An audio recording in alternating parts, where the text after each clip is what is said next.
Iya iya. Ayo ayo usung langsung kasih Mas yo. Penyanyi mudun. Mudun. Kasih turun penyanyinya. Oke, mohon izin tangganya dipasang Pak D. Tangganya mohon izin dipasang. Turun ini. Iya, turun.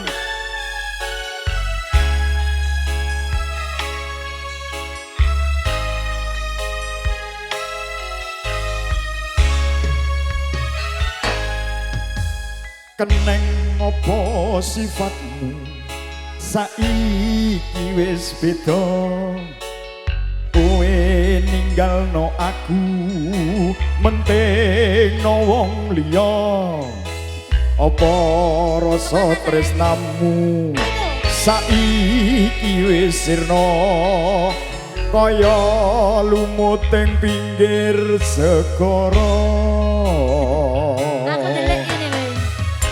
Samperin budaya-budaya. Sesek ning jero dodo. Aso. Pancen lara ati. Arep kepiye maneh. Kowe wong ra duwe. Ojo selabe. Kang Mardi.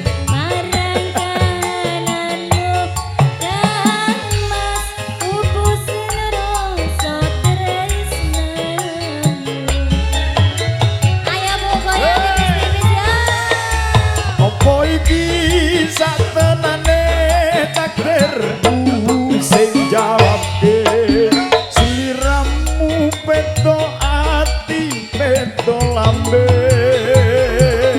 wis kandhut mati rasaku kang seru ana tangisku becike kewiluno saka asoy pari basan kerangge sliramu tega gawe lara marang tresno iki wis jalan ayo budaya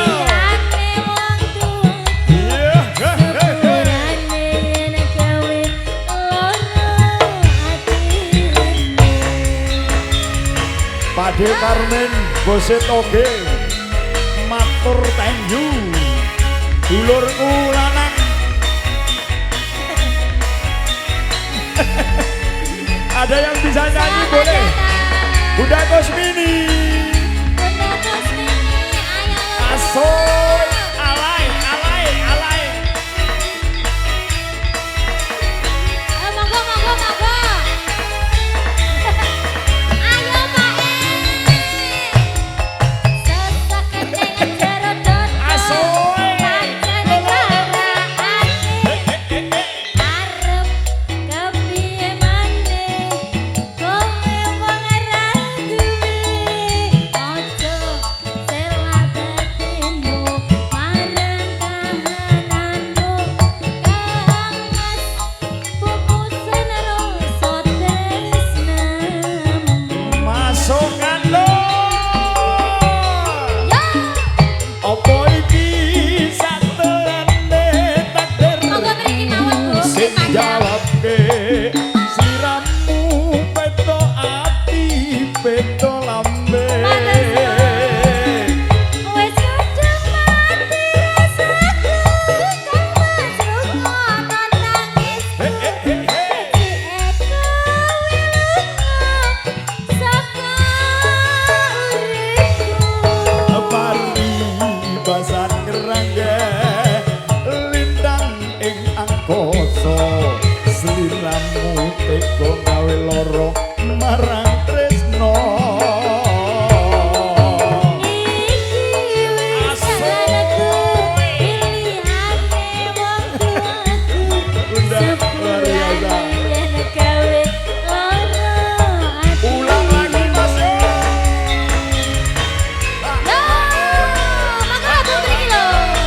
Ayo budaya merapat yo. Joget bareng-bareng Sekar Gemelarnya Indonesia.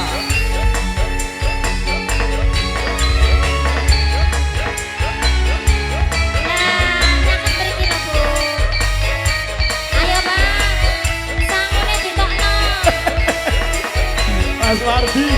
joget to Kang Mardio. So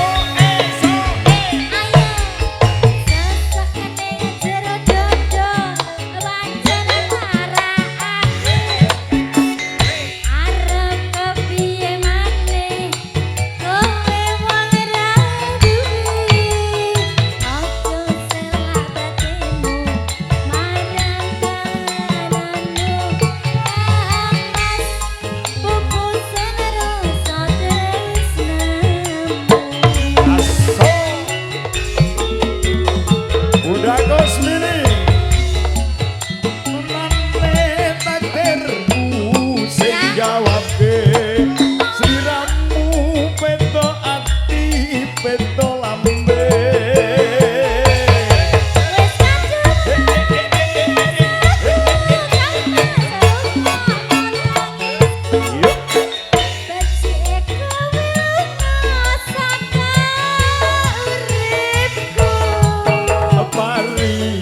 basan gerangge lintang ing angkasa sliramu tega gawe loro marang tresno